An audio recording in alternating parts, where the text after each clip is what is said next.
1166 ई जहाँ चौहान डायनेस्टी में एक लड़के का जन्म होता है जिसका नाम पृथ्वीराज चौहान रखा जाता है। 1177 सीई में पृथ्वीराज चौहान के पिता की मौत हो जाती है और 11 वर्ष के पृथ्वीराज चौहान को चौहान डायनेस्टी का राजा बना दिया जाता है। 1187 सीई जहाँ कन्नौज के राजा जयचंद राजसूय यज्ञ करते हैं। राजसूय यज्ञ एक ऐसा यज्ञ होता है जो राजा इसे करवाता है वह चक्रवर्ती बन जाता है, लेकिन पृथ्वीराज को ये बात बिल्कुल भी मंजूर नहीं थी और वो इसे रद्द कर देते हैं। 1188 सीई जहाँ कन्नौज के राजा जयचंद अपनी बेटी संयोगिता का स्वयंवर रचते हैं और हमारे पृथ्वीराज चौहान स्वयंवर से संयोगिता को भगा ले जाते हैं।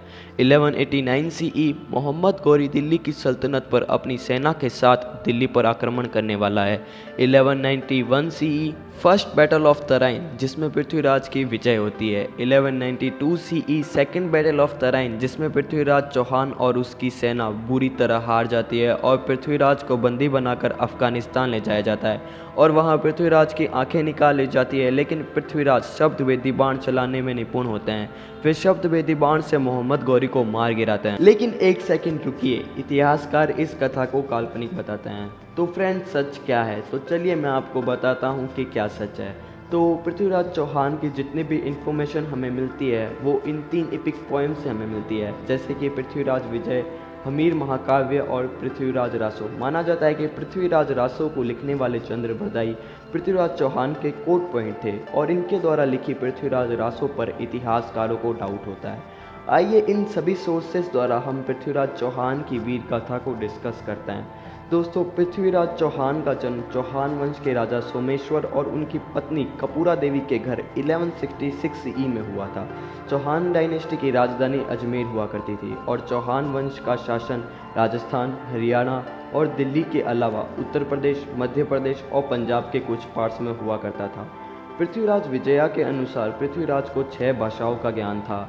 वहीं पृथ्वीराज रासो के अनुसार पृथ्वीराज को इन बहुत से सब्जेक्टों जैसे कि mathematics, medicine, military, philosophy, painting और थियोलॉजी में महारत हासिल। 1177 सीई में अपने पिताजी की मृत्यु के बाद पृथ्वीराज राजगद्दी पर बैठते हैं। उस समय इनकी आयु बस 11 वर्ष की थी। राजा बनने के बाद से ही पृथ्वीराज चौहान को अपने पड़ोसी राज्य से अनबन होनी शुरू हो जाती है। पृथ्वीराज चौहान का पड़ोसी राज्य कन्नौज के राजा जयचंद और उनकी बेटी संयोगिता थी। जयचंद भी एक शक्तिशाली राजा था। ये बाकी राजपूतों पर अपना राज बनाना चाहता था। जयचंद राजसूय यज्ञ करना चाहता था जिसका अर्थ था राजाओं का राजा, लेकिन पृथ्वीराज ने इसे ठुकरा दिया और तभी से इन दोनों राजाओं के बीच युद्ध के बादल मंडराने शुरू हो गए। दूसरी तरफ संयोगिता पृथ्वीराज के बहादुर किस्सों को सुन पृथ्वीराज को मन ही मन पसंद करने लग गई थी और उनसे प्यार करने लगी थी। लेजेंड के अनुसार इन दोनों के बीच प्यार की शुरुआत तब होती है जब पृथ्वीराज के कोर्ट से पन्ना राय नाम का चित्रकार कन्नौज पहुंचता है। वह कन्नौज पहुंच संयोगिता को अपने राजा पृथ्वीराज की पोर्ट्रेट दिखाता है और तभी से संयोगिता पृथ्वीराज को पसंद करने लगती है और वही चित्रकार पन्ना राय भी संयोगिता का पोर्ट्रेट कर पृथ्वीराज को दिखाता है और तभी से इनका लव अफेयर शुरू हो जाता है। तभी राजा जयचंद अपनी बेटी का स्वयंवर अरेंज करते हैं। सभी छोटे बड़े राजाओं को बुलाया जाता है, लेकिन पृथ्वीराज को निमंत्रित नहीं दिया जाता, बल्कि उन्हें और अपमानित करने के लिए उनकी मूर्ति बनाकर एज द्वारपाल बना देते। जब संयोगिता को पता चलता है कि पृथ्वीराज को स्वयंवर में बुलाया ही नहीं गया है तो वह काफ़ी दुखी होती है और अपनी सहेली के पति द्वारा एक खत लिखकर पृथ्वीराज तक यह संदेश पहुँचाती है। और जब यह बात पृथ्वीराज को पता चलती है तो पृथ्वीराज खुद वापस संदेश पहुंचाते हैं कि वह स्वयंवर में जरूर आएंगे और आखिर स्वयंवर का दिन आ ही जाता है। संयोगिता सभी राजाओं को रिजेक्ट करते हुए आगे बढ़कर द्वार के पास लगी हुई मूर्ति को माला पहना देती है और पृथ्वीराज द्वार के पास ही छुपे हुए होते हैं। फिर पृथ्वीराज संयोगिता को अपने घोड़े पर बैठाकर जयचंद को खुली चुनौती देते हुए बोलते हैं कि अगर वो पृथ्वीराज को रोक सकते हैं तो रोक ले, और जयचंद कुछ नहीं कर पाते और पृथ्वीराज जयचंद की आंखों के सामने उसकी बेटी को भगा ले जाते और जयचंद इतने राजाओं के बीच हुए अपमान को सह नहीं पाते और मन ही मन पृथ्वीराज से बदला लेने का निश्चय कर लेते हैं।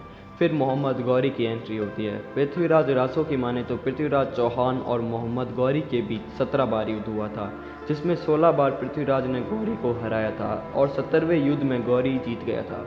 लेकिन हिस्टोरियंस 2 बैटल को ही मानते हैं जो तराइन में हुआ था, जिसे बैटल ऑफ तराइन के नाम से भी जाना जाता है। 1189 में गौरी ने भटिंडा पर कब्जा कर लिया था। जब पृथ्वीराज को यह बात पता चली तो 1191 में पहला तराइन युद्ध होता है, जिसमें राजपूतों ने टर्किश सेना को बुरी तरह हरा दिया जाता है और इसमें मोहम्मद गौरी भी घायल हो जाता है और राजपूत ये युद्ध जीत जाता है। मोहम्मद गौरी वापस गजनी चला जाता है और युद्ध का बदला लेने के लिए तैयारियां शुरू कर देता है। पृथ्वीराज रासो की माने तो 1191 में जब मोहम्मद गौरी तराइन के युद्ध की तैयारी कर रहा था, तभी बदले की आग में जलता जयचंद मोहम्मद गौरी के साथ हाथ मिला लेता है और मोहम्मद गौरी का प्रस्ताव देता है कि चौहान वंश का सारा खजाना तुम्हारा होगा और बदले में जयचंद दिल्ली यानी चौहान डायनेस्टी पे राज करेगा।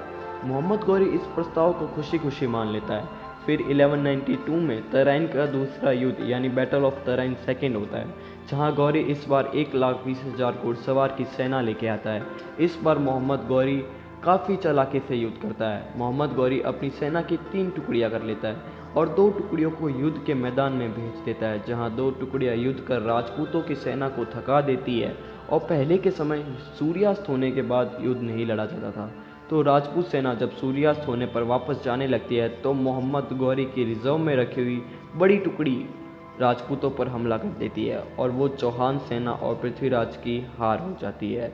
इस हार का प्रमुख कारण जयचंद को माना जाता है। इसी एक्ट के कारण जयचंद हमेशा के लिए इतिहास के पन्नों में बदनाम हो जाते हैं और अगर जयचंद ने गौरी की जगह पृथ्वीराज का साथ दिया होता तो कभी मुस्लिम शासक भारत में होता ही नहीं।